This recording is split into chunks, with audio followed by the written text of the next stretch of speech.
Well, thank you for staying with us. In the last 1 week, we've had vehicles that claimed several lives in Lagos State. On Monday, the 31st of January, 8 people were crushed to death, some say 9, by a 20-feet container that fell on a truck at Ujuelegba. Barely 24 hours after that, a 40-feet container fell off another truck in the Dokpemo area of the state, causing huge traffic on the road. That same week, a fatal accident involving a tanker and 4 tricycles claimed the lives of 2 people in the Ikoton area of Lagos. Of course, operatives of LASMA, the Lagos State Transport Management Authority, rescued 4 victims inside the tricycles, while one of the tricycles drivers and another passenger died instantly. Also, February the 1st, the 20-feet container crushed a commercial bus in the Oshode area of Lagos State, injuring a commercial bus driver. Too early in the year, right? What have we left undone? We haven't had this succession for so long. Why now? Let's have this conversation with Mr. Segun Ogungbemide, who is the FRSC Sector Commander in Lagos State. Thank you so much for joining us this morning. Thank you very much. It's a pleasure to be here. As my colleague said the other time, well done. It's a lot of work. You can't have your eyes everywhere at the same time, but this hasn't happened in a while. Yeah. There are those who would say... Such quick succession. Yes. There are those who would say we dropped the ball at some point. What are your thoughts? Thank you very much. We're more worried than even Nigerian citizens as an establishment, given the responsibility to manage the affairs of traffic in a nation like ours. And in line with your observation, I think for a long while, we've not really had such incidents, which happen to be the products of the various policies that we put in place. And you also agree with me that at the end of the year, rounding up, we had a lot of success as regards traffic crashes, ease movement, and I want to believe that is just an unfortunate coincidence that this thing happened at the beginning of the year. And when you look at the scenario of the various crashes that occurred, right from the one that claimed 9 lives to the one that fell at Dokpemo, and to the other ones that crushed some victims, we cannot, because the accusing fingers has always been on the people that are given the responsibilities and governments. But as long as we continue to point accusing fingers at some establishment or agencies, we might not be able to get it right. We've come to live with the idea of falling containers. This is what Federal Safety Corps has battled since I came on board.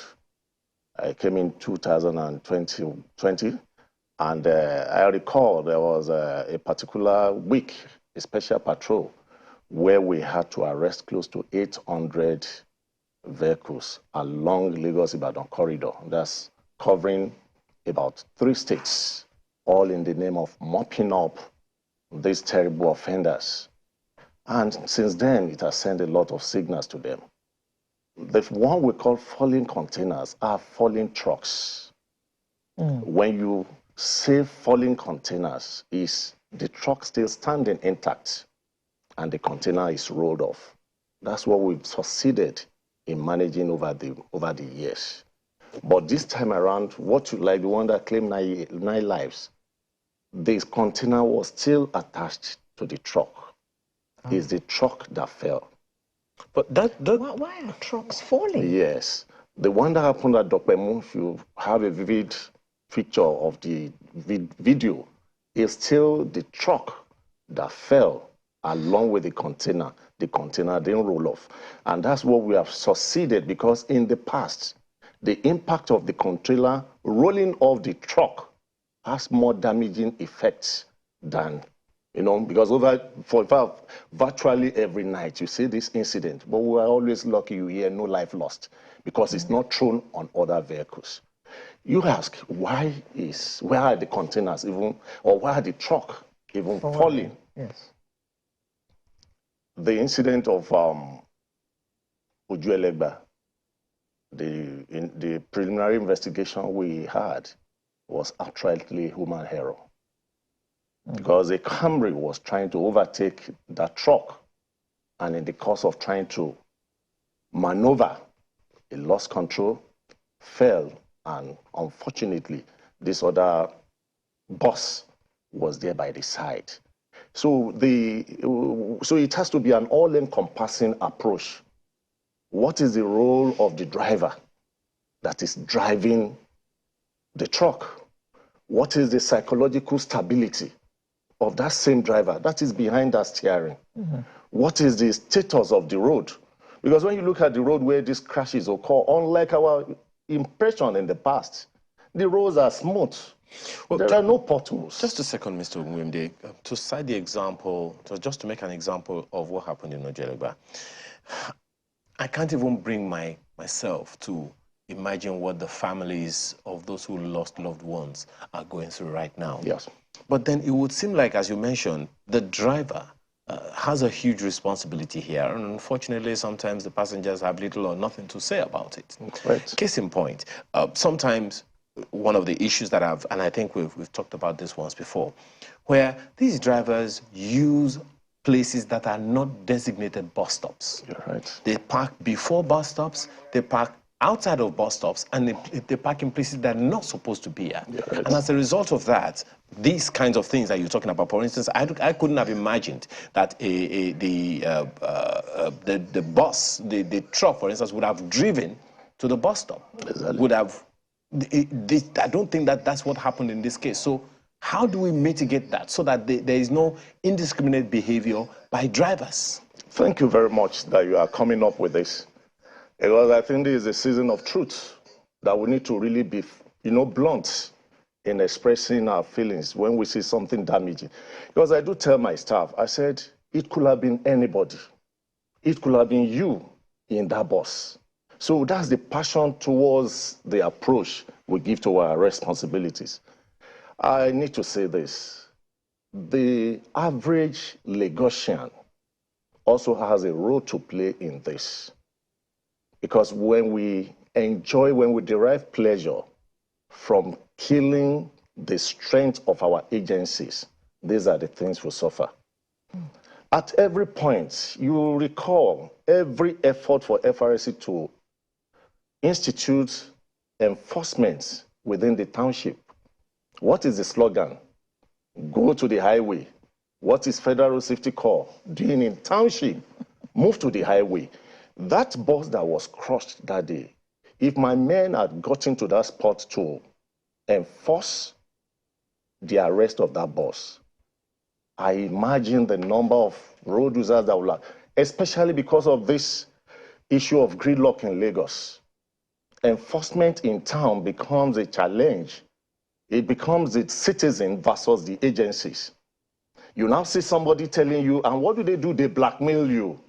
Because you want to collect 50 naira from the man, allow him to go. If we had been so strict, if we are join forces together in tackling this menace, it's not just about pushing blames on the agencies. What is your own role? There was a time we wanted to start management on Third Mainland Bridge. The one we expected would take us about 6 months. And there will be alternative routes. And I said, okay, let us mop up rickety trucks from the town so that they will not break down on the alternative routes and create problem for us. I arrested about 29 tankers that day. And before the end of that enforcement, I could not continue because of the backlash of reports that were coming in. Your men were creating problems on the road. Enforcement is not rocket science. is a sacrifice that all of us must endure, and for the sanity that we expect on our roads. Okay. And that is what we should understand. It doesn't take us anything to do enforcement within the township, but the reactions of members of the public is also discouraging the men too. Now, perhaps something that could help would be collaboration with other sister agencies, yes, perhaps particularly within the states. I know that there is such a thing as Federal Highway Patrol. Yes. I know that the Lagos State has LASTMA, yes, and as so many other states have traffic management authorities all over the nation. I know that the police in Lagos has a traffic unit. You're right. So is there any way that collaboration with these agencies could also help? Because I imagine that if all 4 agencies show up at a particular point, perhaps that could let the people know that, look, if we don't do this, it's going to backlash, there's going to be a backlash on the people that, yes, that don't understand what is going on here. We have. Even in the last few days now, I've been operating with VIS as regards arrest of vehicle trailers that are not lashed.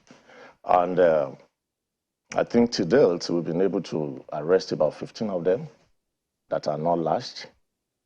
If we could have this incident that happened on Sunday that's created a much uproar, and we still have road users that could still have the guts to put their trucks on the road without being lashed, you should know that there's something fundamentally wrong with our people. We've been able to arrest close to 15. That's all over Lagos.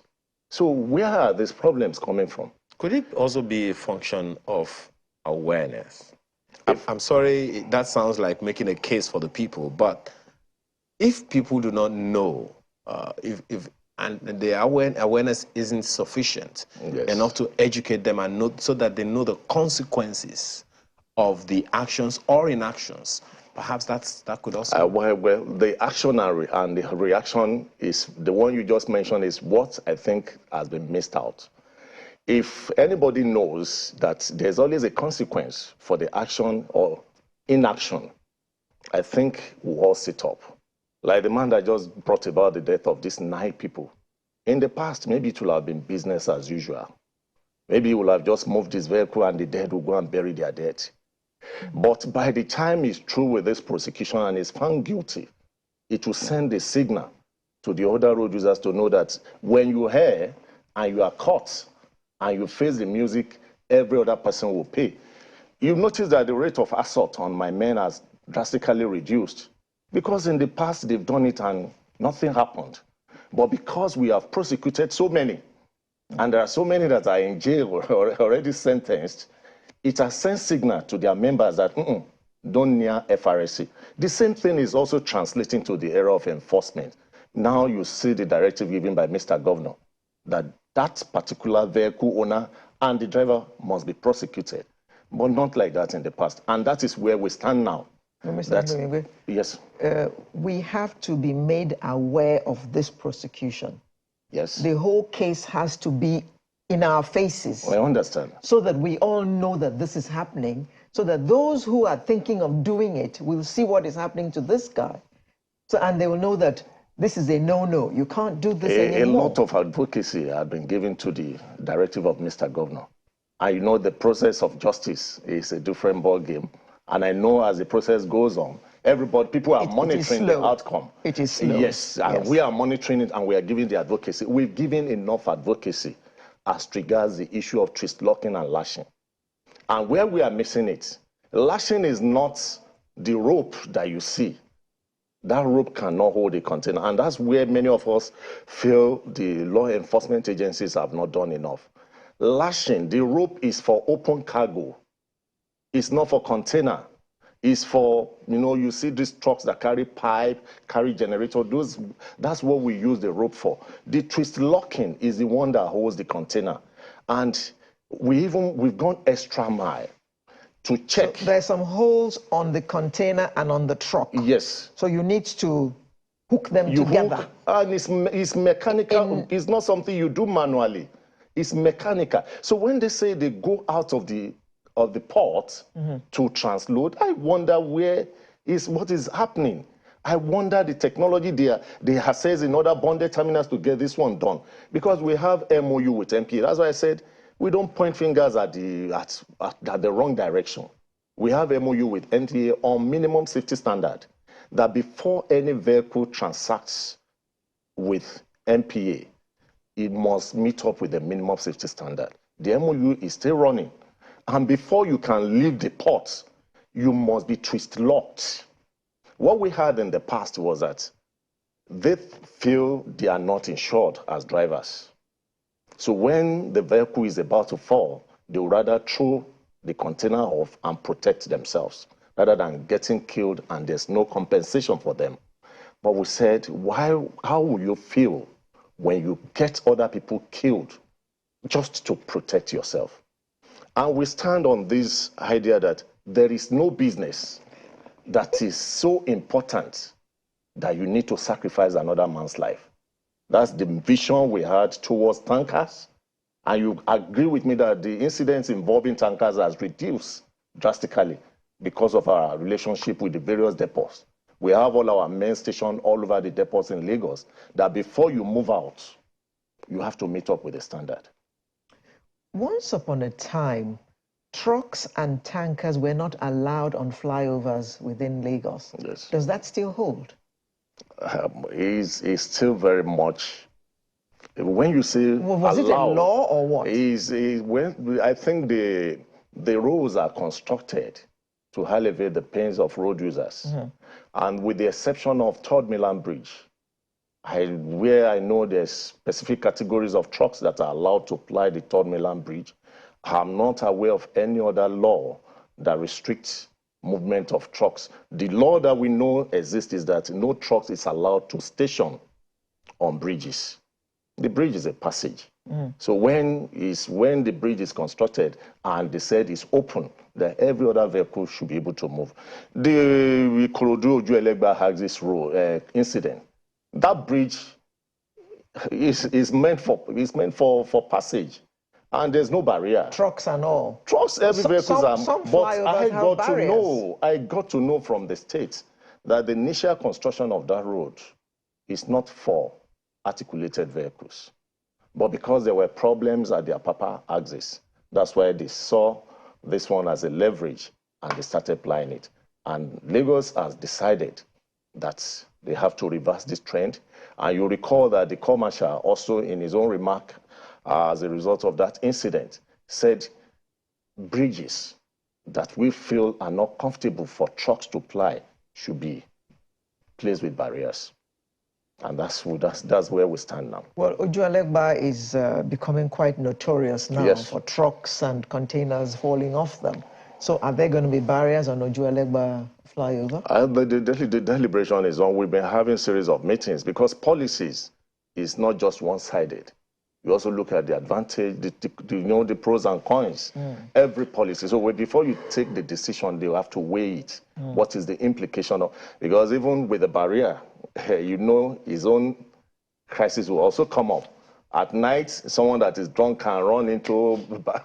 We've seen series of. So we have to. Government will weigh it. They've been interacting with various stakeholders on the right decision to take. And eventually, by the time the decision is taken, I know it will be for the betterment of everybody.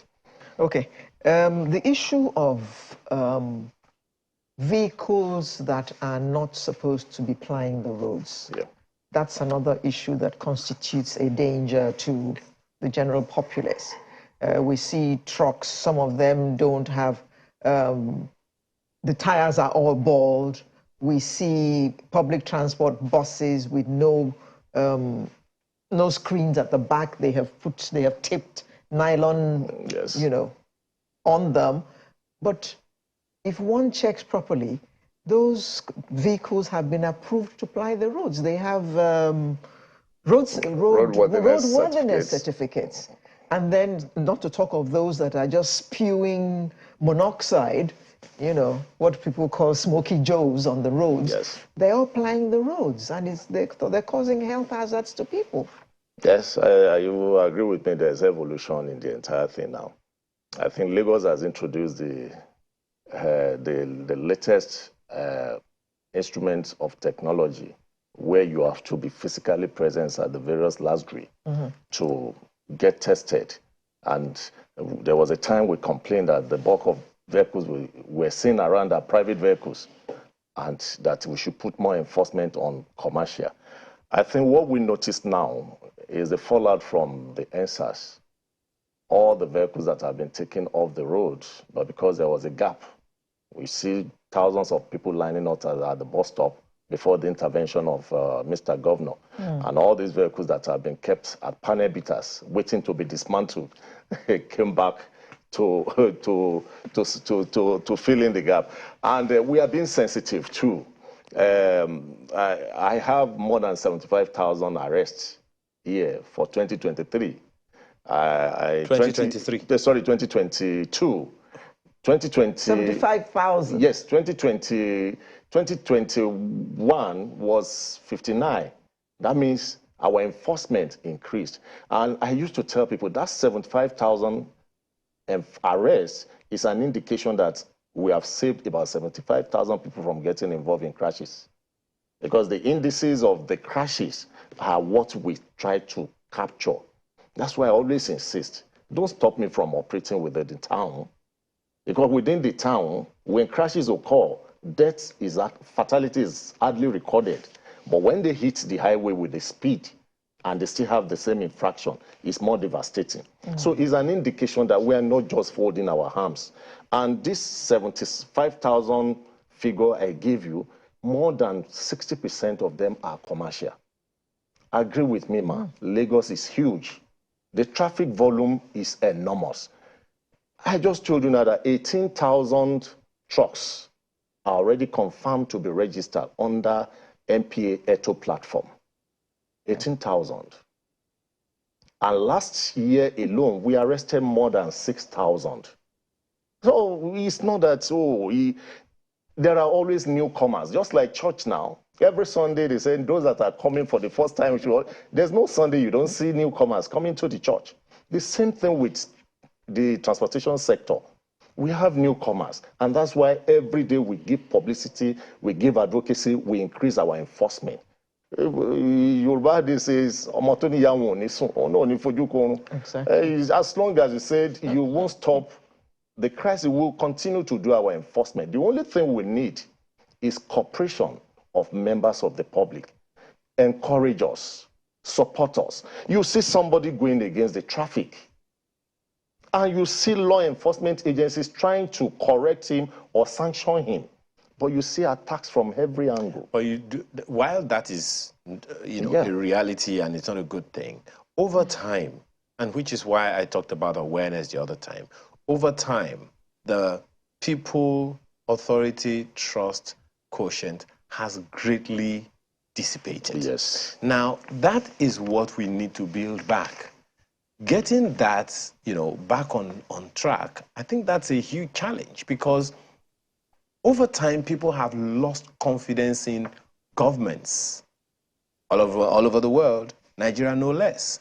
So whenever you see anyone wearing a uniform, as far as the person is wearing a uniform, the assumption is this guy is against us, forgetting that he is a fellow Nigerian, forgetting that he is a fellow Lagosian. So what's the process, or what's the plan of building back that trust so that the average Lagosian or Nigerian will be able to recognize that, look, I'm not against you, I'm actually one of you?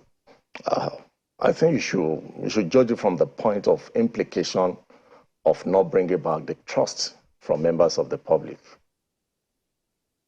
Destroying this institution will affect the members of the public more. You just spoke about your experience coming in this morning. Assuming there's no security or traffic agencies on ground to manage the situation, assuming they've reacted too because there's no trust, how will you feel? We just talked about the Lagos-Ibadan corridor in terms of security.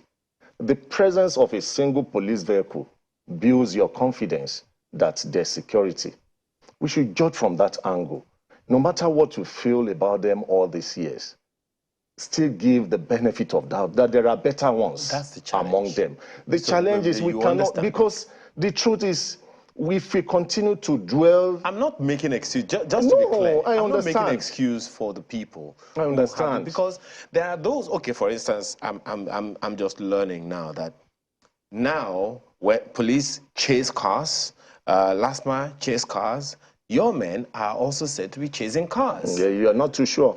Well, I'm telling you reports. I mean, I haven't seen it, but we work with reports. Yes. So if such a thing happens, for instance, what's the assurance anyone has that no, this okay, man is when not you talk here of okay, you just I know it's your place to defend your men. I'm not. I don't. No. I'm just saying. That's natural. I'm just saying. No. Just take that impression from you. Okay.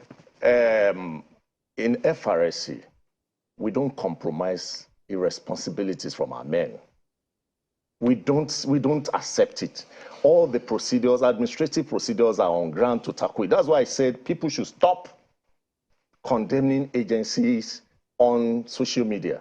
We have administrative process. You know my office.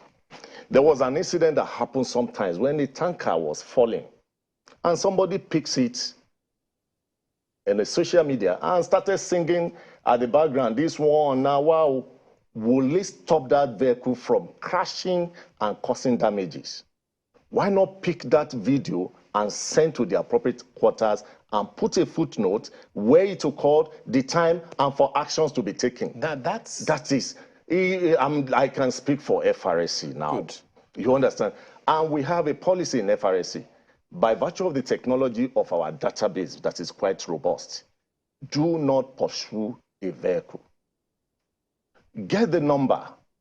I've mentioned this in so many scenarios here. I call people that misbehave on the road, and they were wondering how I got their phone numbers. It's stated in your information base. I know your house by virtue of the registration procedure, and that is the essence. So if an FRSC official chases a vehicle, is out of line? It's out of line. I'm saying it here authoritatively. Mandatorily, you are not allowed to chase. You know, at times we mistake two things. I can follow you to get your number, but I'm not allowed to pursue you to arrest you. Because that was where we started from.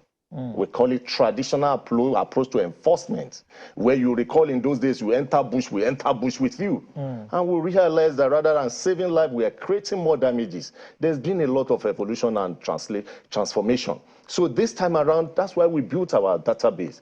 When you hear, we get your details.